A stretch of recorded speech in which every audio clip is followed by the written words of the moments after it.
Appamada and its programs are supported by your generosity, and your generosity and support makes such a difference. You can find a link for contributions on the website at appamada.org. Thank you.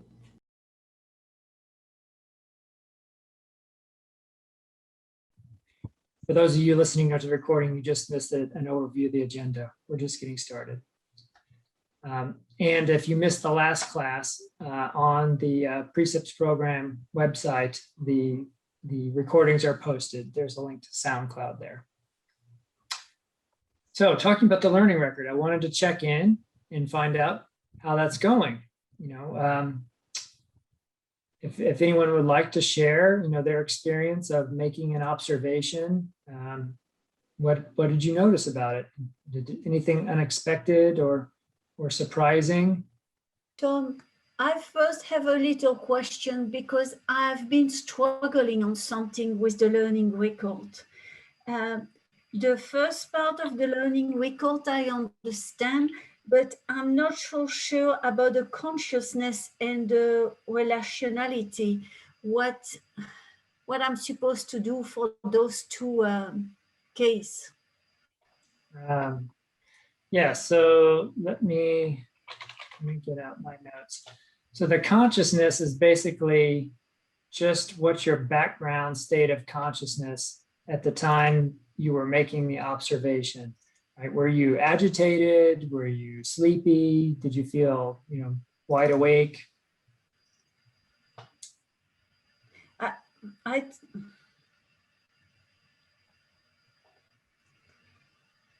I think it's still confusing for me. I think it's because I mix the emotion and like if I'm agitated, I'm considering that like kind of an emotion. Yeah, yes, it could be. So this is just a way of choosing a few categories to bring our attention or awareness to different things that are happening while we're making the observation. So emotions, being one category to look for, just a prompt, a reminder, I should look for emotions, right? Consciousness is another prompt that's just asking you to look for what your mental state is at. Where's your mind at? Are you feeling mindful? Are you feeling sleepy? Are you feeling distracted? Does that make sense? Yes. So for one of the examples for consciousness, I said I was on the edge and ready to act. Is that a correct way to describe that or not? I think so. I think I understand what you're getting at. Feeling a readiness, right? Okay. A readiness to act. Yeah, that's fine for being consciousness. We don't have to be too particular about getting it right. These are just prompts to help you unpack or categorize what's going on with yourself at the time you're doing it. And then one last question for the relationality. Is it like me with the situation or with the people? Because for that example, I jump back in my old habit, in my past. Yeah, is that the correct way to describe it? And I said I was thinking of doing. I was just thinking of doing. Everything was automatic. Is that a correct description for that? Well, when we say relational, we're talking about how you're relating to either the person or the event or the object, whatever it is that you're doing the observation on. Kind of what's the quality of the relating, or how are you relating to it? Okay. Thank you. I'm sorry. Maybe it's the language too that's an obstacle there. Okay. Thank you so much, Todd. You're welcome. Please don't be sorry. When we ask questions, it often helps everyone else. I had the same sort of question about sensations and perceptions, because to me, those words mean the same thing. Yeah, I decided it wasn't that important and I could just use it as a, I'm looking for my notes. Hold on. okay, use it as a way to like look at different. Well, sensations would be more like, the embodied physical experience, like pain, pressure, heat, right? Those kind of embodied sensations. Do you feel something in the pit of your stomach? Perceptions, more obviously being more what we perceive. Let's see. But again, I encourage everyone not to get stuck on doing it exactly right or wrong, right? These are just prompts for helping you unpack or categorize the different things you're experiencing. And so we don't have to fill out, I think there's 6, if I remember right, different categories. You don't have to fill them all out. Sometimes you won't be aware of any particular, perception or consciousness. But again, they're just prompts.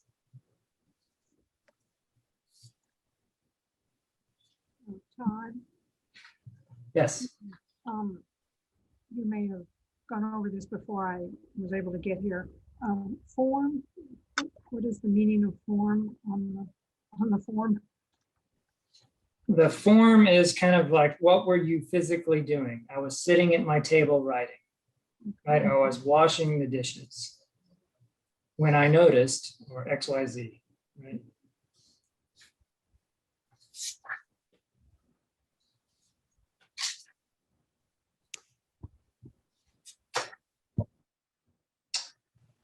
Here we go. Let's see.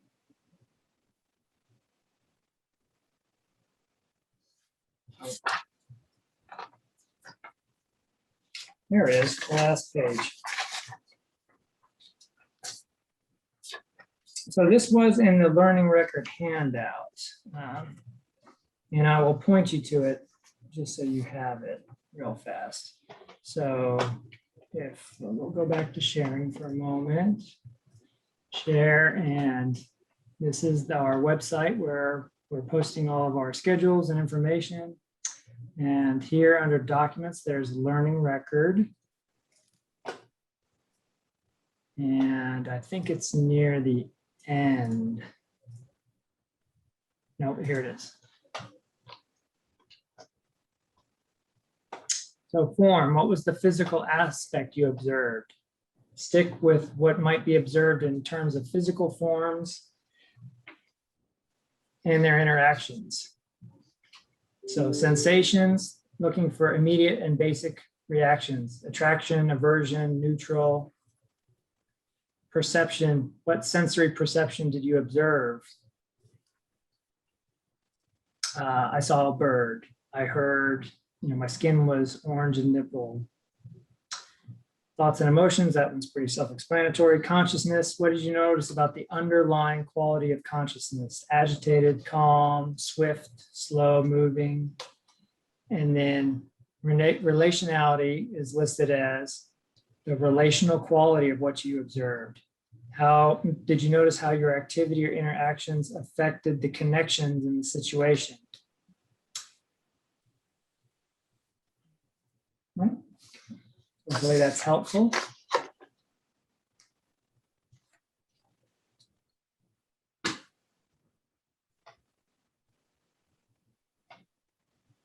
What other observations from the first week of the learning record?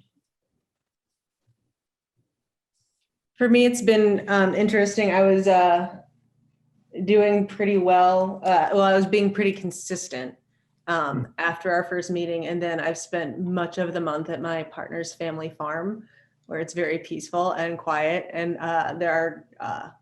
it's just a place where I'm not going to be inclined to be especially reactive. So I admit I have not been as consistent the past 2 weeks or so because it's not a lot's happening. It's so that's interesting to note in and of itself. And I'm sure when I get back to Austin, I'm going to get really smacked in the face with that.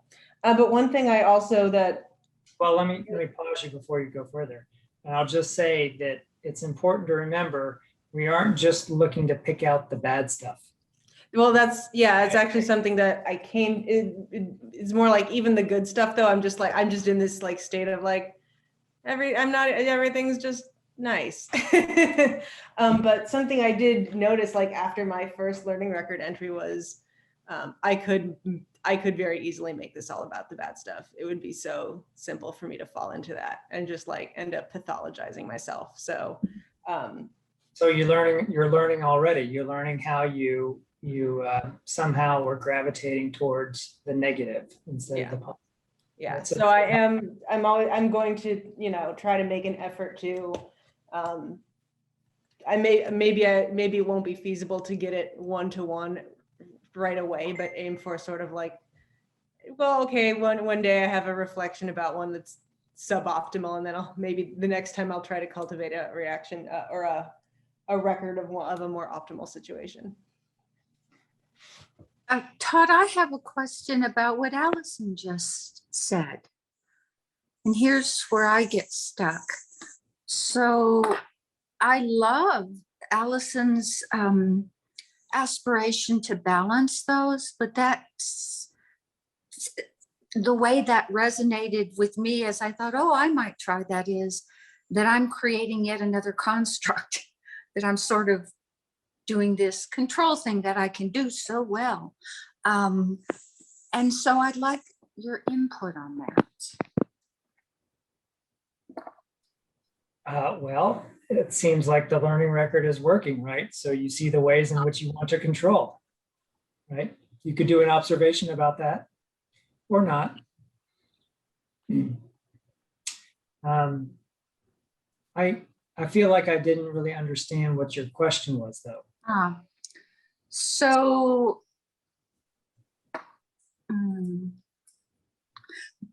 I will try to reframe it then. The way that I use, I'll put it this way, the way that I use the learning record is to jot down just a little soundbite of what's going on in that moment, and then to process it, and then to let it go as soon as I'm able to do that. Sometimes that's harder than other times because I don't want to get stuck in the cycle of, I prefer not to get stuck in the cycle. And I remember from one of the books, one of the times with Peg on how to meditate, that the process of sitting and meditating, and when something comes up, to be present with it and let it go, because that's good practice at letting things go. So the point being that when I use the learning record, I'll make a little cryptic note. I'll sit with that, and as soon as I can let it go, I do. But if the day happens to be, and this is a broad stroke, if I observe that a large part of that particular day or half day or whatever is filled with what one might label challenging things or negative things, I don't try to adjust that. That's what's coming up. I don't need, for me, to balance that. That is exactly my practice edge. And if the next day is filled with, or half day or hour, primarily what we might label as joyful things or positive things or awe-inspiring, just then I go with that. And so it's not that I'm saying that there's a right or wrong approach. I'm just saying, for me, something moved inside as Allison was talking of, oh no, Nelda, you are so good at creating these little boxes of rules and approaches. That would not work for you, because then you would just be heaping one more, like the aspiration of enlightenment, it's like, yeah. Is that clearer? Does that make more sense? Yeah. So what I would say is that we're using the learning record as a tool to gain some insight into the way we meet the world by using this process, which forces you to kind of pick it apart in a different way. And specifically, you can do these observations about anything, about any incident you met, that, anything that happened in your day. But I would encourage you, as we go through each precept, to try and use them around the precept. So when we, this month tonight we're going to talk about speaking truthfully, right? And you're going to be practicing kind of with that in your daily life for the next month.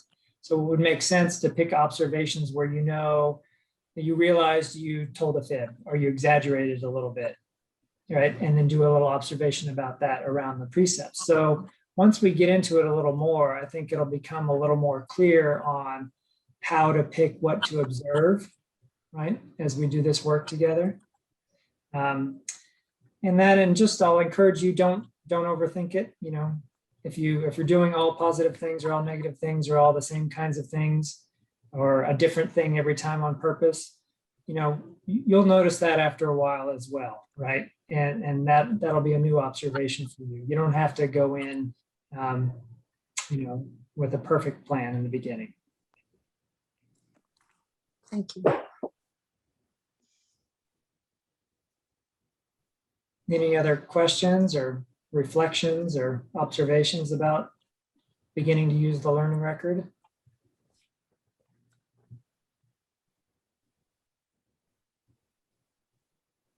I feel like I function with a lot of reactivity and automatism, and Oh, you too? I feel like I never pause in front of a situation. I just automatically react. Yes. Well, we don't have to do the observations when they happen, right? We can do them, an hour, a day, a week later when you realize, oh, I want something to study. I need to do an observation. Perhaps you picked the thing that you reacted to 3 days ago that you were not, you couldn't control at the time, but now that you have a few days away from it, you can sit down and do an observation about it with a little more space. Okay.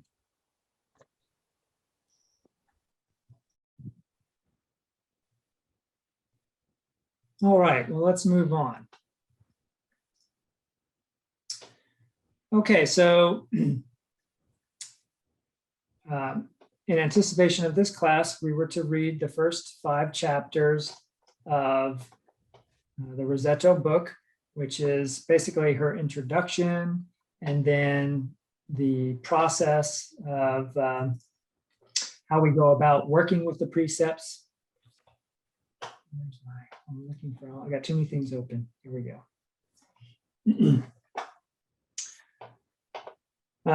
Her process of working with the precepts.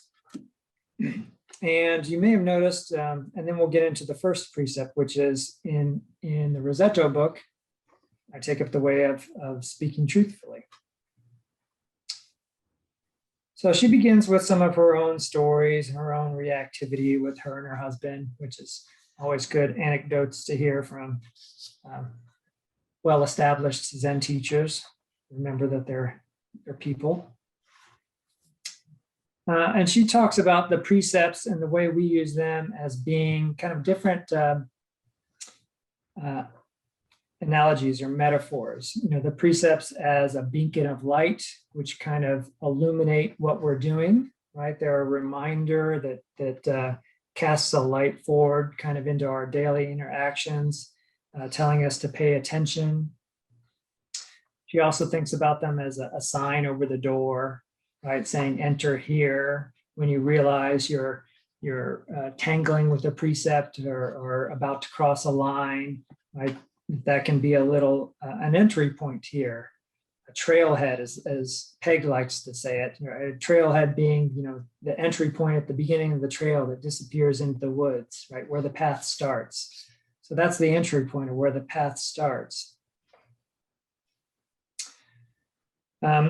She does warn us, that not to use them as shoulds or should nots, use them more in Zen terms of a riddle or an inquiry into how to live a good life. So let's talk about her process, right, and how we're going to work with them. throughout the year. Diane she begins opening up with a metaphor of a trapeze and a trapeze artist, right? And the dead spot that the trapeze artist encounters, when swinging back and forth.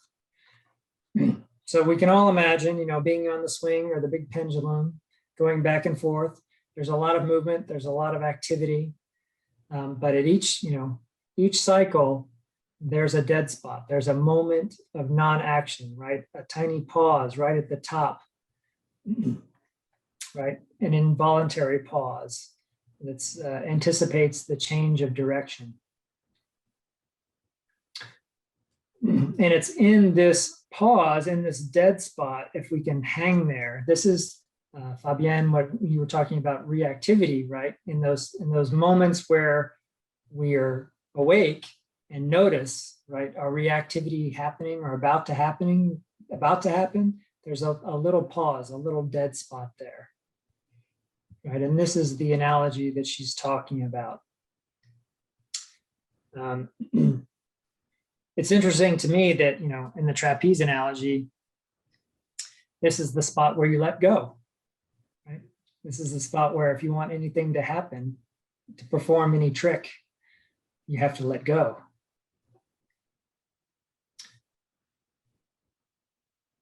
So hanging in the dead spot, it's not about brute force. It's not about willing yourself to do something, but it's about timing, right? And recognizing the timing.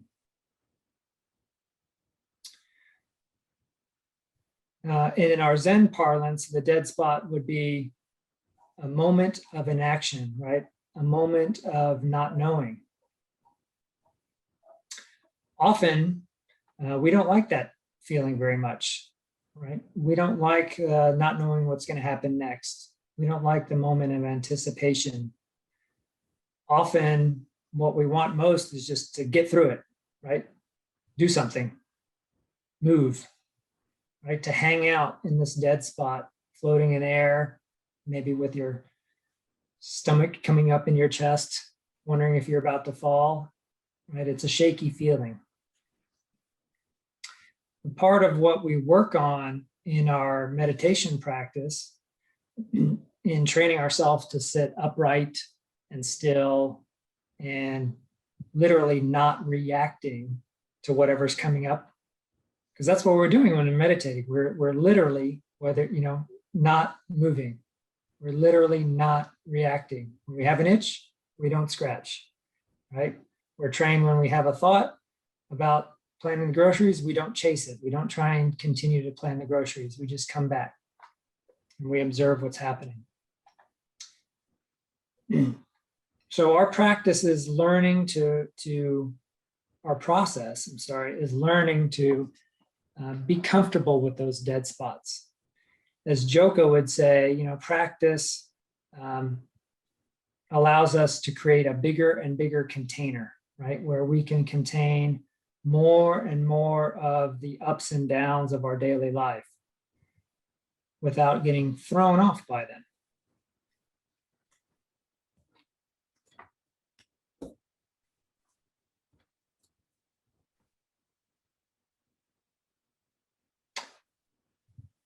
The opposite of that, right? The habitual reaction in our analogy would just be hanging on like we always did and just swinging back and forth, right? Same old swing. I go this way, something happens, I always come right back, right? Whatever your reactive pattern is, continuing to swing it over and over again. Instead of doing that, right, the dead spot is the place of inquiry where the growth happens. This is the time when if we're awake, we try to engage the observer, right? The practice of learning record observations, right? After a year of doing those, you may find yourself doing them quickly without pen and paper in the moment. Oh, gosh, what was I thinking, feeling, consciousness there before you react, right?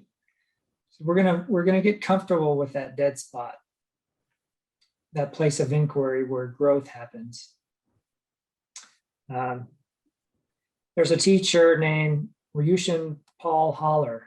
He was the abbot of San Francisco Zen Center for quite a while. Trained as a Buddhist monk somewhere in the East. I don't remember before that. He's got a funny accent. He's from Belfast, Northern Ireland. Paul Holler. And he once did a talk that I've heard a recording of it. I've heard it many times. And he had a saying that he kept repeating, that awareness is the crucible where the alchemy happens. Awareness is the crucible where the alchemy happens. The crucible being, right, the forge, the heat source that melts down whatever it encounters, right? Turn steel, lead, bronze, whatever, into molten metal. Your awareness, right, when you're able to conjure it, is the crucible. And alchemy being that magical property that turns, dross into gold, right? It turns nothing into something valuable. Awareness is the crucible where the alchemy happens. So we're going to learn to be comfortable with that dead spot, to engage our awareness, right? In the fodder that we're using as our daily life, right? These observations, these reactions, these little incidents, little moments in time, right? We're putting them into the crucible of our awareness, and we're transforming them into personal growth, into freedom and liberation. That's what we're doing.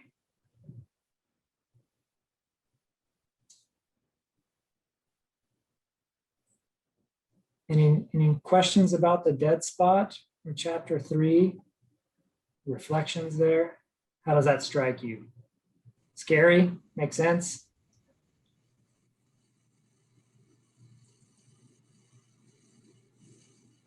I like it. It's a good idea.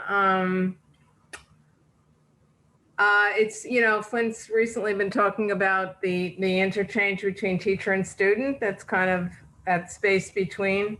It sounds like a little bit of that too. Yeah, it is scary. I like what you said about the timing, because that's so true.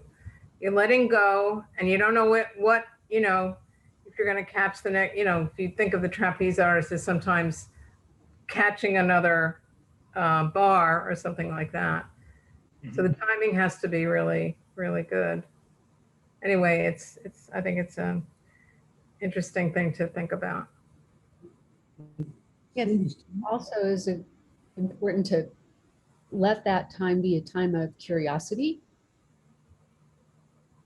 Like, what is going to happen? We don't know what's going to happen. If you assume it's going to happen, then you've already settled the story. Right. So you bring that beginner's mind to it, that openness, right, that doesn't know. Mitch, you were going to say something? For me, it brings up an issue of trust.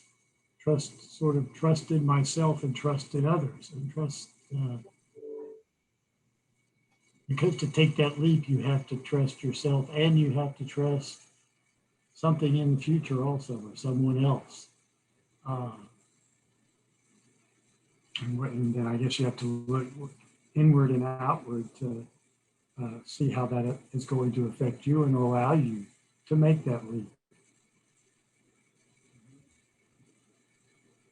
Makes sense.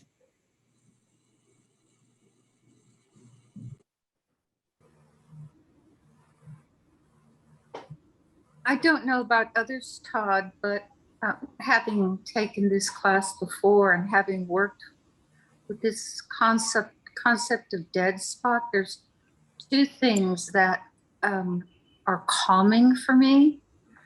And one is realizing that I am absolutely not in control of very much, except maybe this, and a lot of the times not that, and that nothing is personal. Nothing is personal. Everyone brings their ancient twisted karma to every circumstance. So if the dead spot, and by the way, some of them for me have been very long, where I'm waiting for my response in what feels like an overly long period in which another is to reply to me, and just waiting or take action. You know, what do I do when the wait is not just a minute, or when in a interpersonal relationship, but I just wanted to put forth that for me, those have been two very helpful tools to use in that dead spot. And that is, I'm not in control of someone else's decision on our relationship. That's their package. And whatever that decision is not personal.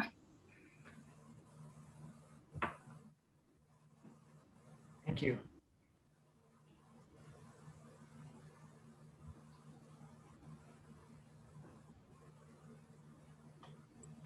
Okay, chapter 4. Now we're getting into the process, right, of how we work with each precept. So we begin with a precept. We notice our behavior. We notice our reactionary patterns.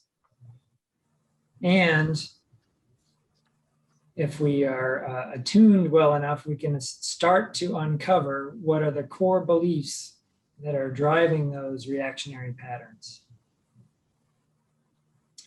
So in Rosetto's process, she says when we find ourselves, in a moment where we are violating a precept or tangling with one, or feel ourselves about to cross a line, right? And we have that we see that warning sign, or that beacon of the precept calling us. Step 1 is to engage the observer, right? We want to find, like you said, Karen, we want to find that don't know mind. We want to try and take a little side step back away from ourselves and see if we can look at the situation more as an outside observer, like I want to say archaeologist, but no, anthropologist, that's the word, the one who studies people. Like an anthropologist. What is this unusual people and their customs? I wonder what this means to them, right? This is an excellent one for your families, by the way. When you're home visiting your families and they get into their, whatever particular ways, patterns they have of relating, I always find that one useful, is to engage the mind of the observer and the anthropologist. What are these interesting people in their ways? So we engage the observer like a scientist. We're not trying to meddle with the situation at this point. We just want to watch it. We don't want to try to stop it or to change it, but to see what we can notice.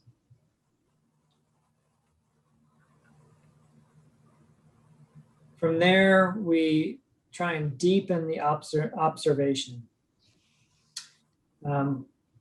We use our mindfulness to turn the examiner inward, right? To examine our sensations, our emotions, the thoughts that are coming up, the stories that we're telling ourselves. This should sound familiar, right? It sounds a little bit like the learning record, doesn't it? Right, because they go hand in hand.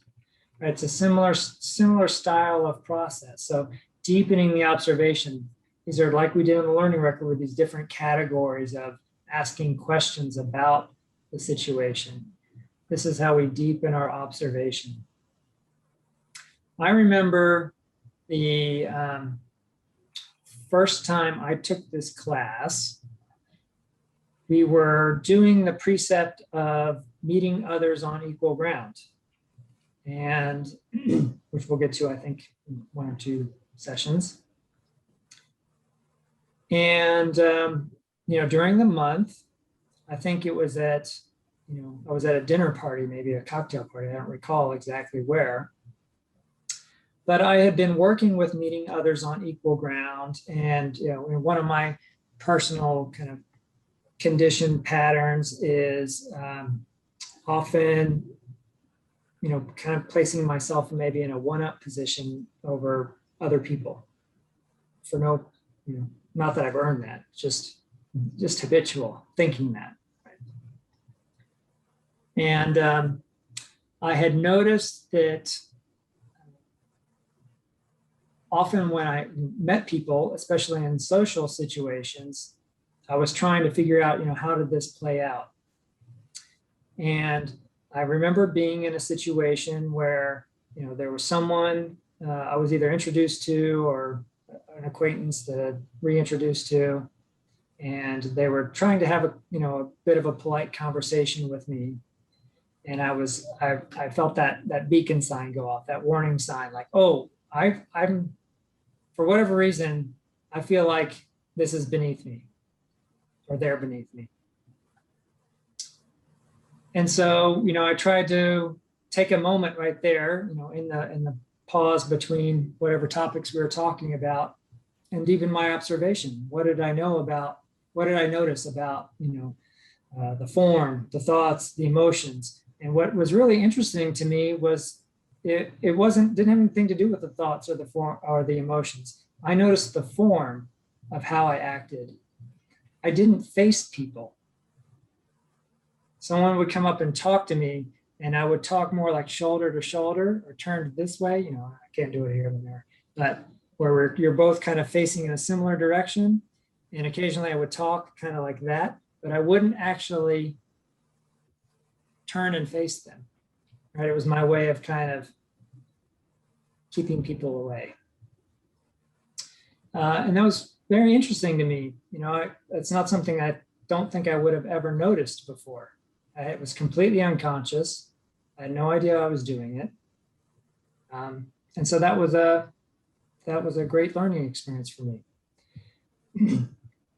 And over the next, several months and during the year, I took up the practice of whenever I noticed it to stop and turn and face the person. And that was really weird at first, but also very helpful. And I think it changed the way I met people. Literally, physically changed the way I met people, in the literal sense, but it changed the quality of the meeting. So that's just one little example about deepening the observation. So when our mindfulness bell goes off, right? When we have an inkling that there's some work to be done, we engage the observer without meddling with it, without trying to stop or change it, just watching it. We try and deepen the observation. And in that moment, we go inward, we look at sensations, emotions, thoughts, forms, right? Because this is where we're going to learn. This is where we're going to grow. It's going to tell us things that we're not conscious before. So this is not a quick fix, I will warn you, right? Her process is not a quick fix. All it's going to do, as a matter of fact, it's probably not going to fix anything, at least not initially. Many people report when they start this process, it seems as if things get worse before they get better. It's just like maybe when you get a new car, your friend gets a new car, all of a sudden you see that car everywhere. You didn't know anybody drove that car before. Now you see it all over the place, right? So if you notice yourself, say, when we're talking about speaking truthfully, if you know yourself, catch yourself exaggerating, you're probably going to catch yourself exaggerating all the time, and don't panic, right? You're not becoming worse. You're just starting to notice your habituated patterns. So this is not a quick fix, but there's a power in the awareness, right? This awareness, this crucible of awareness, in the end, over time, is going to end up creating choices that you didn't have before. When you're reactive, you know, by definition, by it being a reaction, it's not a choice. But with time, we're going to turn reactions into choices. And you might have the moment where you say, I wonder how I'd like to be.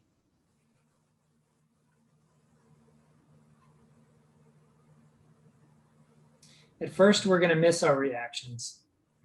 It's normal, right? You're gonna fall into the same conditioned pattern that you normally did with whichever precept it is. It's really important. This is the warning label here on the precepts class. This is really important not to get into judging mind. Right? We're not here to be the ethical judge and jury of ourselves, first and foremost. And also, the warning label number 2 is don't do this with others, right? We want you to have friends and family when this class is over. So if you start becoming the moral police, you're likely to drive some people away. So don't worry if you miss these reactions. You'll get plenty of opportunities, right? And you can always kind of go through this process, the Rosetto process of engaging the observer and deepening the observation at a later date, right? When you realize you missed it, maybe at the end of the day or the next day. You can sit down and you can do a learning record observation of it.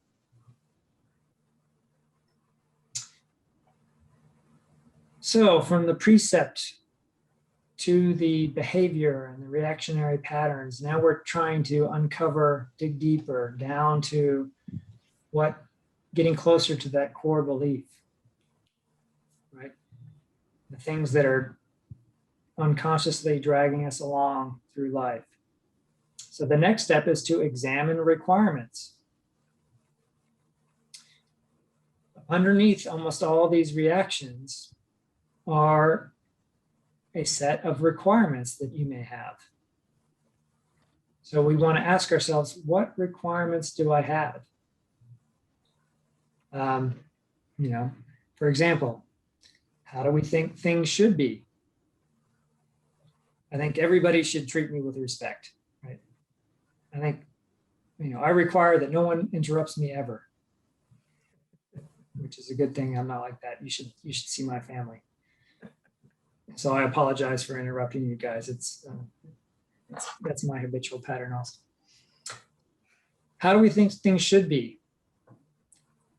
And we can apply that to others, the others that we're dealing with. How do we think they should be? Or the world? How do we think society should be? Well, politics shouldn't be like that, right? Right, we want to start uncovering, I see Karen chuckling there. We want to start uncovering what these tacit requirements we have of ourselves and others and the world are. So we need to stop at this moment and see what's coming up. Irritation or agitation, this is a good indicator that you have a requirement that's not being met, right? Peg would always used to say, when she got in the car, she had a requirement that everybody was supposed to pull over and get out of her way. Right? It sounds funny, right? But if you get in the car and you're immediately agitated, what requirement do you have? And Diane Rosetto says, she wants you to stop at this moment. Not stop in the way of stop what you're doing, but more a pause, a pause to study your experience.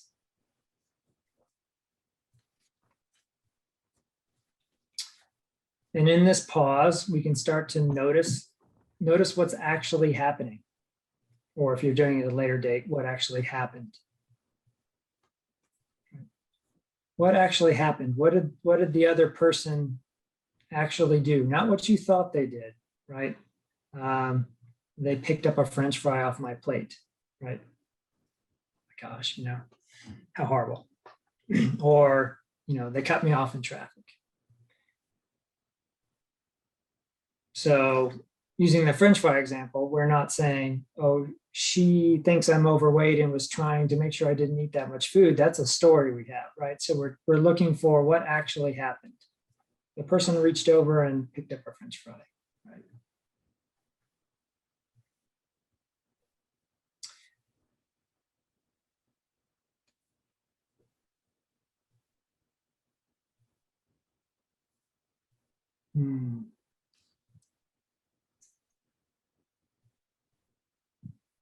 So just going back to our warning, right?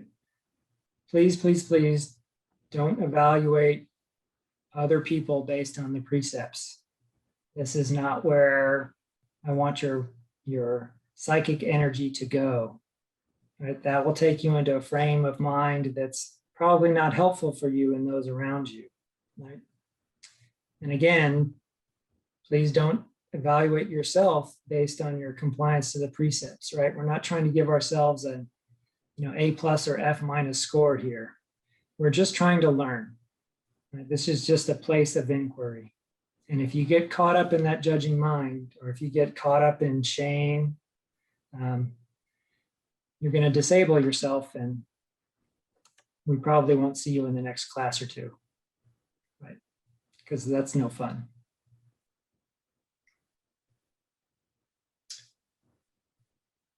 But these little transgressions, these little things that we're going to notice about ourselves, I mean, this is what it means to be human, right? Anything you're noticing or judging in others, you will probably notice or, that you're doing yourself and judging in yourself. Anything you discover in yourself and notice of what you're doing, you will probably discover and notice in others. This is a good lesson. This is not a problem.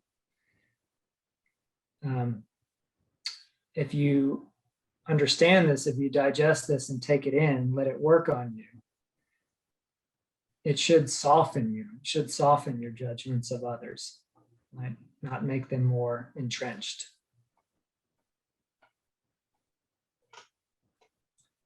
So I'm going to pause there for questions or comments about Rosetto's process, the dead spot and the process.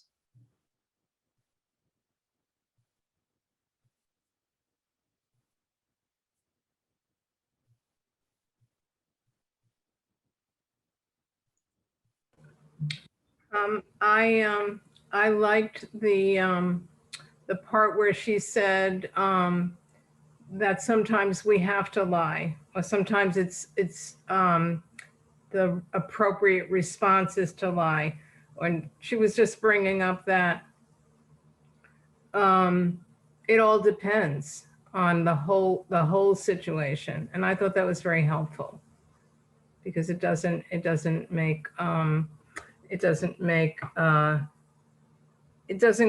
create a dualistic view of each precept.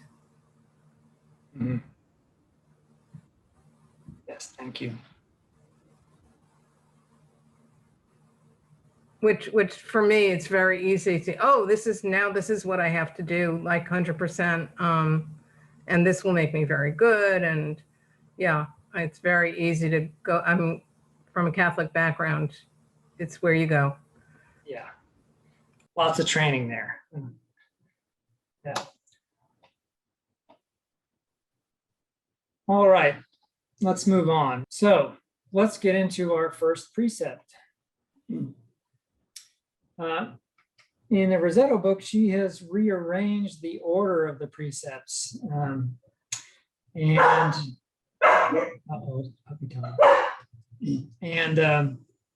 She starts with, I take up the way of speaking truthfully as the first one.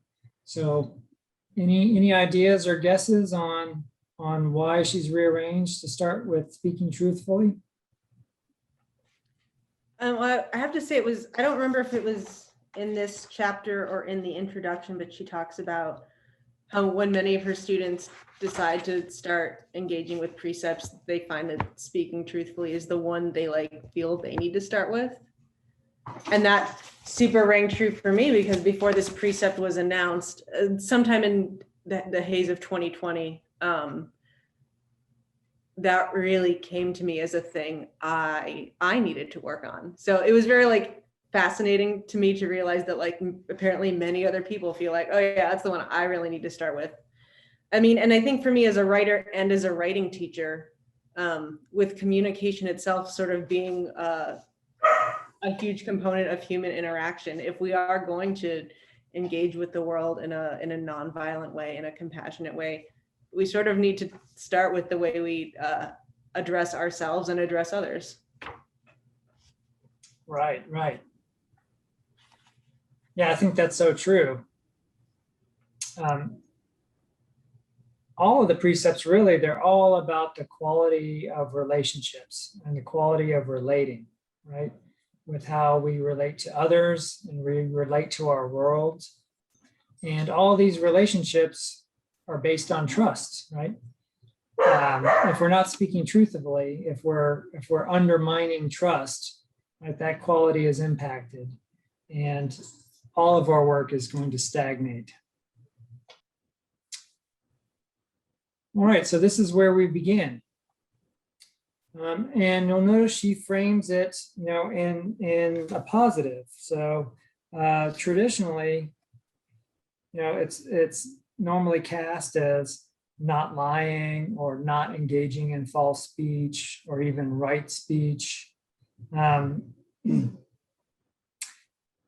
But in Rosetto's method, she states it in a positive outlook, right? I take up the way of speaking truthfully. And she even includes how one of her students rephrased it. I take up the way of honestly facing the distrust, uncertainty, and fear that propels my tongue to be disloyal to the truth of the moment, this moment.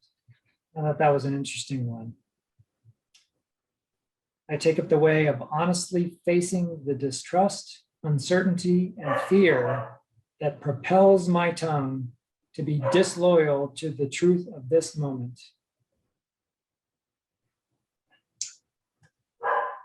So this is where we begin. Peg likes to say that speaking truthfully kind of affirms the we-ness, which is very funny to me. We-ness. So as in together, you and I, we, affirming the we-ness. So when you speak truthfully, what you're telling the other person is that you have so much confidence in the resilience of the relationship that you can speak about difficult things and it will be okay, right? So when you speak truth, right, with the other, you're saying you have confidence, you're establishing trust, right? And it's an invitation for the other to meet you there.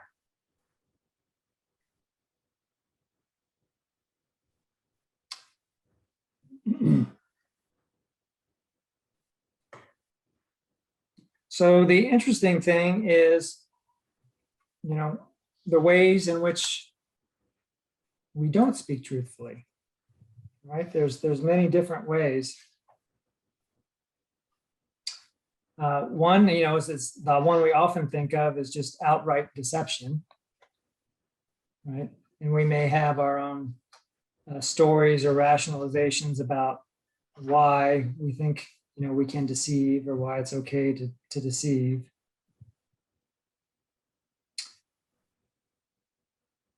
But misleading and illusion and deception are just a few ways we deceive. We can deceive not only with words, but with looks and gestures, actions. Right, there can be harmless little things as we answer the phone. Oh, sorry, I just have a minute. I need to go, just on my way out the door.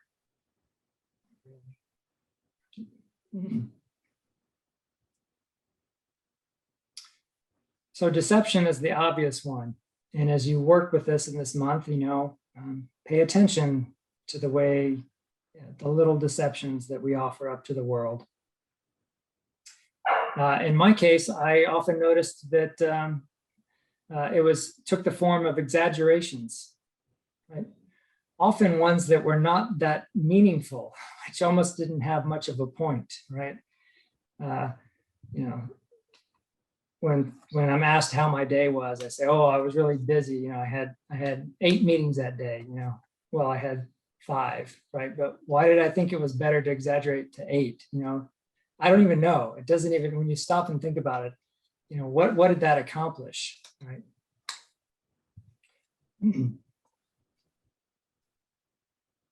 But yeah, my pattern was often little exaggerations. Peg liked to say her family was full of massive exaggerations, but the ones that were so big that everybody knew it was an exaggeration and you weren't trying to deceive them. So that was a gray area. Oh, I had 1 million meetings today. Well, okay. Like I liked hers better. I'm like, I need to start doing that. At least that makes more sense. If you're going to exaggerate, let's blow it out.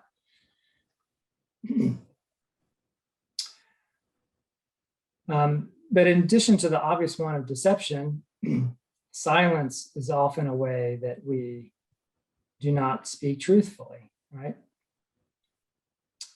The silence, the ways that we don't speak up.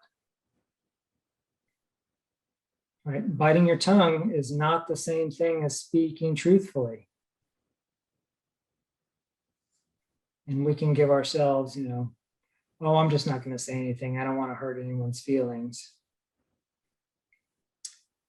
We can come up with rationalizations about when we're silent. Often our silence we may withhold, right, out of fear of the consequences, right? Or perhaps misgivings about having enough trust in the relationship, like I was saying earlier, right? So someone's got to establish that trust in the relationship. Maybe we're silent because we don't know what to say.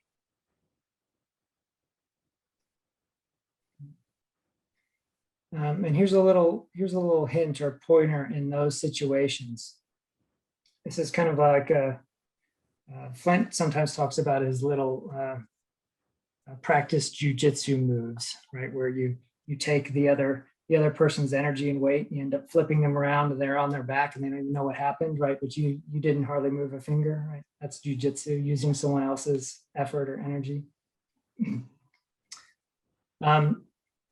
So what the little jujitsu move is, the little trick is you can always just start with your experience. You can always just name your experience. Oh, I don't know what to say right now. Or, gosh, that really confuses me. I feel really confused by that. Or, I'm feeling like I really, really want to have the right thing to say right now, but I can't find it. Right? These are little ways that we can perhaps prevent the silence from continuing, right? Prevent our normal, habituated way of just letting things go because we don't know how to do it right, quote, right. Or you could say, I really would like to support you, but I don't know what that looks like right now.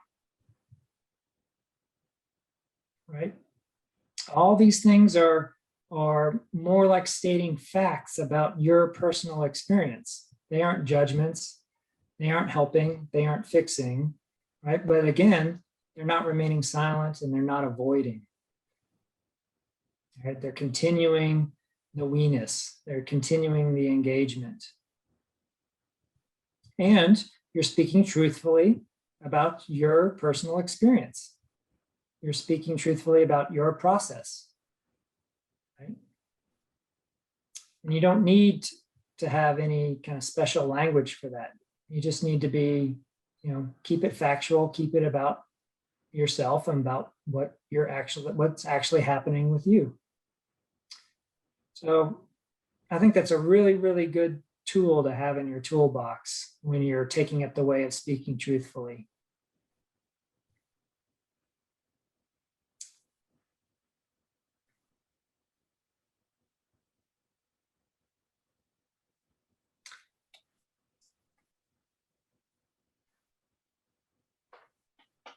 And again, so taking up the way of speaking truthfully is not just about ourselves personally, right? About just our interpersonal relationship. It's also relates to the social sphere. It's not just about personal relationships, but this also needs to be true in the public sphere, right? To speak truthfully about public issues. But again, to do it in a way that connects to other people, that affirms the we-ness, right, of being in it together.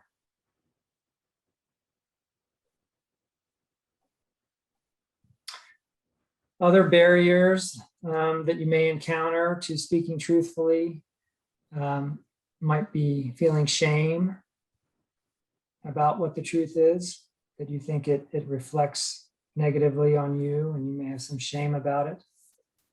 That's a tricky one.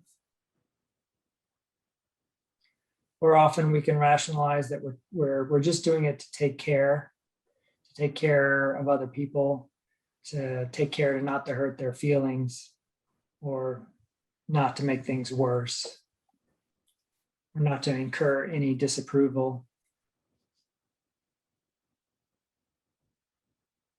Or often we might tell ourselves stories that our voice doesn't matter, our opinions don't matter, that things are just going to be the way they are. And allowing these things to go, unsaid, the wrongs to go unremarked.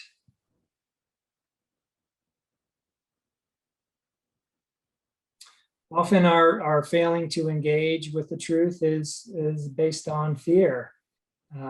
It can be a real impediment to speaking truthfully. Right? We can be afraid to engage with others, to cause some upset, even if it's minor. Sometimes we're just afraid to engage with others' perspectives, right? That we might get swept away by them, or we might get too angry. We might not be able to tolerate another perspective, or those that are opposed to us.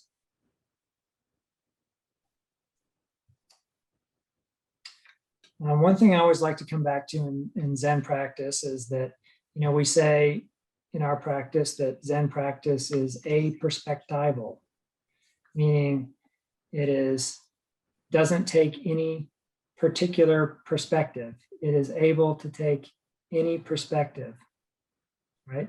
So in those moments where you're meeting someone else with another perspective, it's often a very useful practice exercise to try it on, take on their perspective, try the opposite perspective of yours, see what it's like.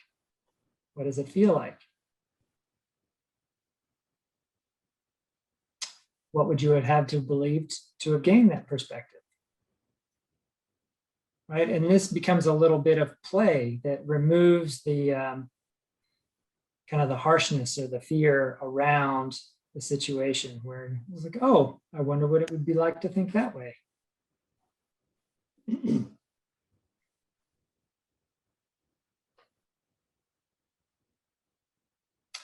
So as we work with speaking truthfully, we need to avoid kind of the two normal ends of the spectrum that we fall in, right? The silence at the beginning that we talked about, or withholding, and the venting at the other end of the spectrum. I'm just going to vent my perspective on you. I'm going to tell you how it is. This is the truth with a capital T, and I'm going to let you have it, right?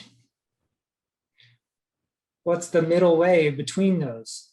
Well, the good news is that there's a lot of room between those two ends of the spectrum. There's a lot of possibilities there.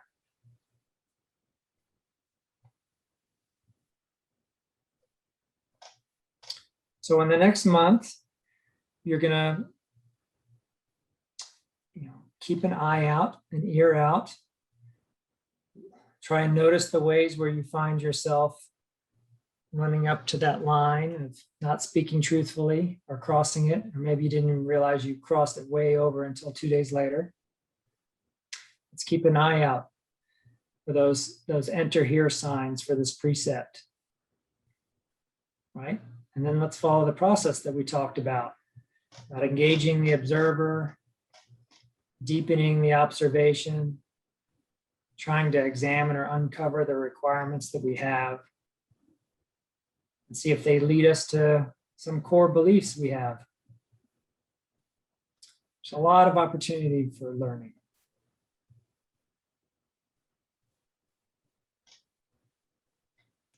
So I invite your thoughts or questions or comments about speaking truthfully.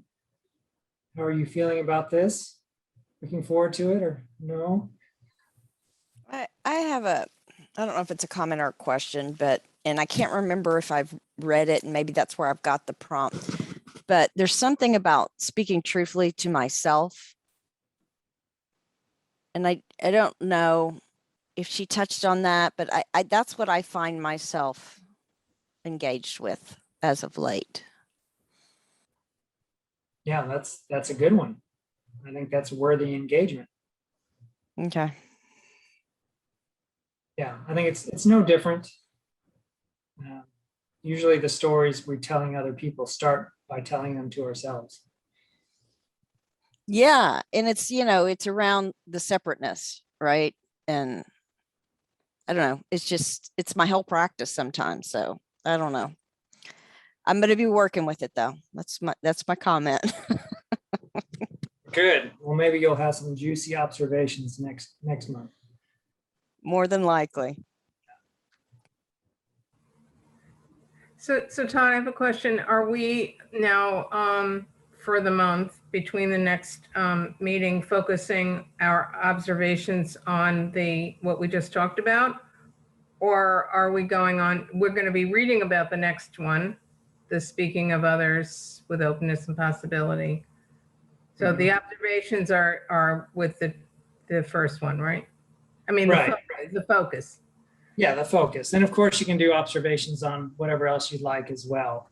But as we go through this year-long process, we're going to try and bring some more focus to speaking truthfully for this month. Thank you. And then, as you said, reading and preparing for the next one. Okay, thanks.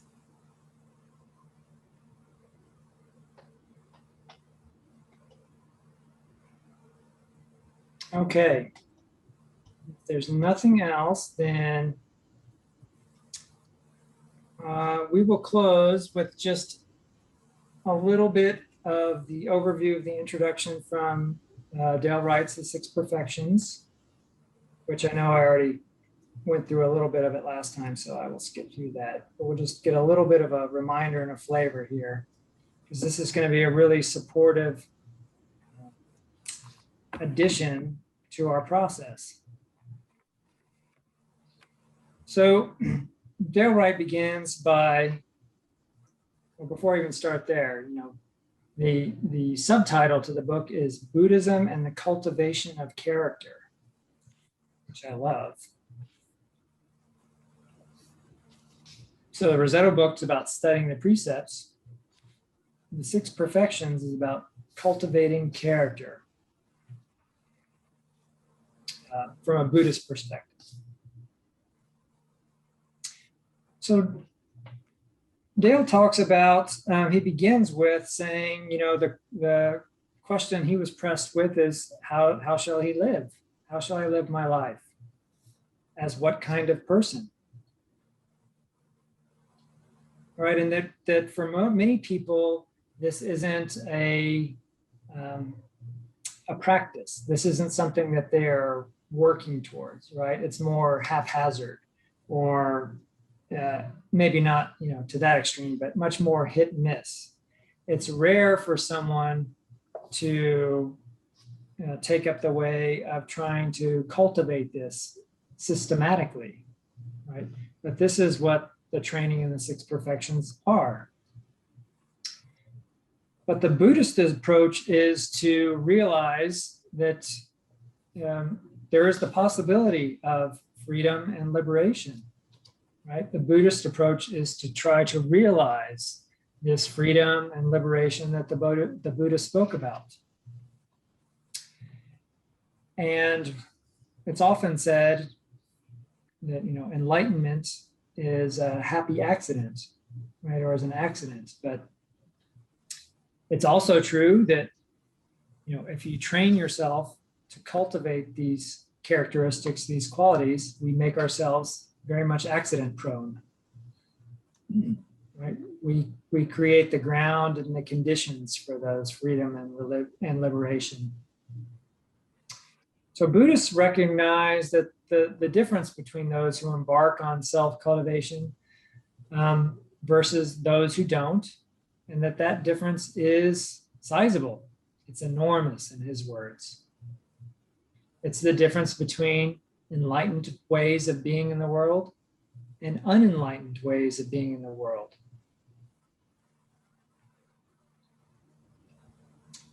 So the Buddha was asked, how many bases of training are there for seeking enlightenment? And the Buddha responded, there are 6: generosity, morality, tolerance, energy, meditation, and wisdom. These are the 6 perfections.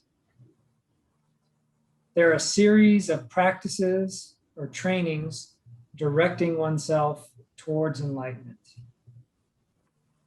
But the interesting paradox is that it's both the method and the goal.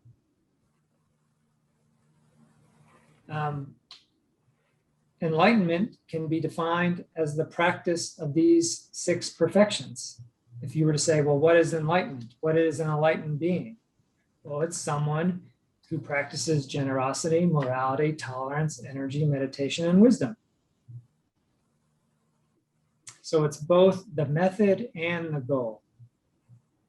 The quote in the book is, enlightenment just is the path, and the path is enlightenment. In the Soto Zen school, we have a saying, 1 minute of sitting, 1 minute of being a Buddha. It's the same thing, right? Often we think of sitting as being a method to get to the goal of being a Buddha. And this is turning that around and reminding you, no, 1 minute of sitting, 1 minute of being a Buddha. Right? Practice the 6 perfections to gain enlightenment. Enlightenment is the practice of the 6 perfections. Same thing.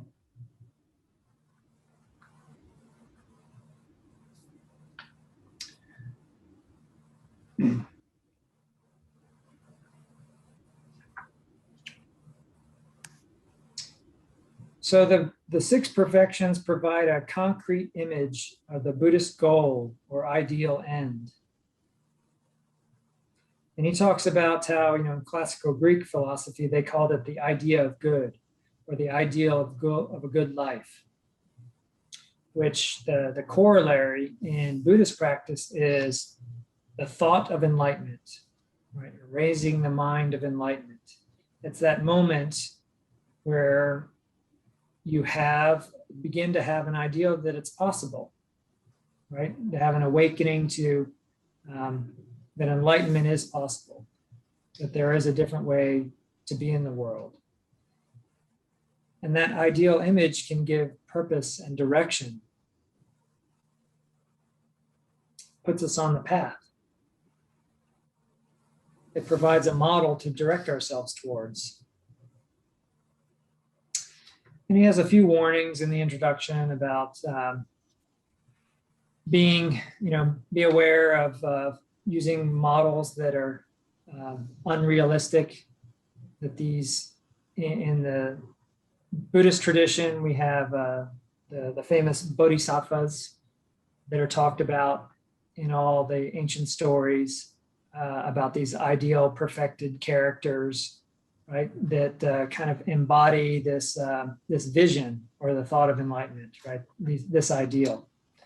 But the warning there is that, just like with any humans and their tendency to exaggerate over time, much of the stories we hear now, 2,500 years later, right, sound like they're not even humans. They sound like magical, mythical creatures who could do all kind of magical powers, right? So if we have that kind of ideal in our head, the unrealistic ideal, it's going to be counterproductive. It's going to more prevent you from pursuing the thought of enlightenment rather than what it should be. It should be an inspiration, something that inspires you to direct the aspiration for your practice. He also warns us that don't get caught up in what we think it should look like, right? That this enlightened state is not static, right?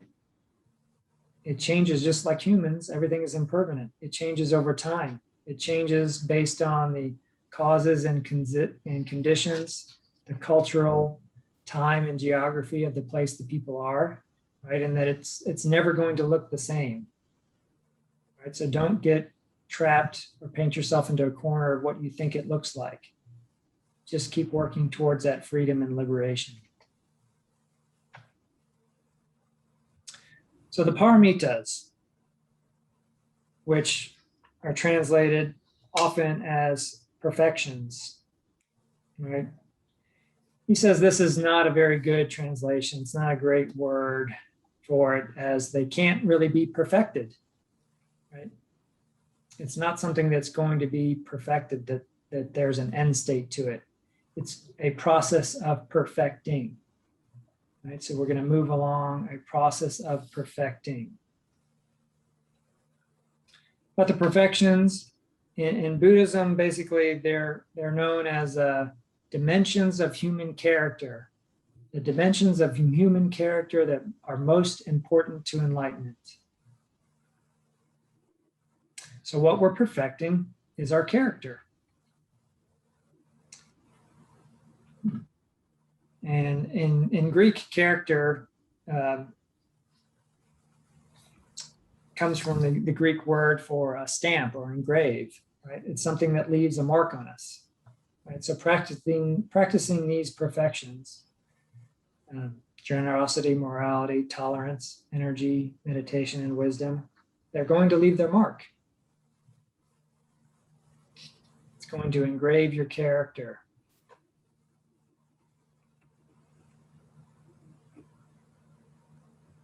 So, the 6 perfections are both the path to enlightenment and enlightenment itself.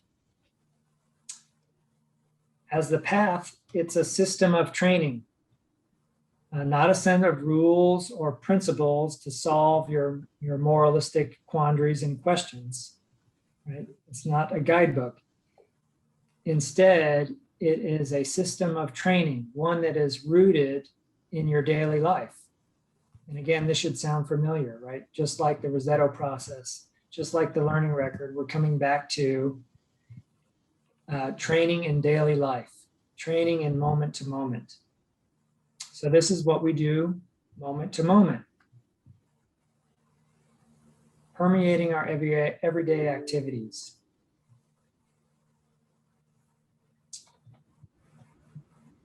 And lastly, the last warning is that it may look like self-cultivation, like this is just a personal, individualistic practice. And it may very well start there, but don't worry too much about that. If you start thinking about, well, I'm just working on myself, this is really just self-centered. Am I just caught in the self-centered dream of trying to make myself the most generous person ever, right? When those thoughts come up, don't get too thrown off by them. It may look that way. It often starts there, right? But one of the fruits of this practice, one of the byproducts, is that it always ends up undermining the self-cultivation in the end. There's no way out of it. If you practice these 6 perfections, pretty soon it won't be about you, because that's just where it leads. And Buddhists, they maintain that the beneficiary of self-cultivation is not only you, but those around you, right? Yes, we do this for ourselves, but we also do it for those around us. It's rooted in the Bodhisattva vow, right? For the liberation and welfare of all beings. Because it's the whole of society that needs to be enlightened, not one person. That's not going to be too helpful. But we begin where we are. We begin with ourself and our self-cultivation. We don't have any choice in that one. We have to begin where we are. So that's Dale Wright's overview in a nutshell. And now I saved you 11 pages of reading. And for next time, try and read chapter 1. It's a lot more heavy than the Rosetto book, but it's worthwhile. And we're 1 minute out of after our time. I apologize for talking so long. So I don't want to keep you guys. If there's anyone who wants to stick around, ask any final questions or observations, you're welcome to. Everyone else, I imagine you're planning to leave at 9, so you need to run. Go ahead, and we will see you next time. Thank you for your shared practice.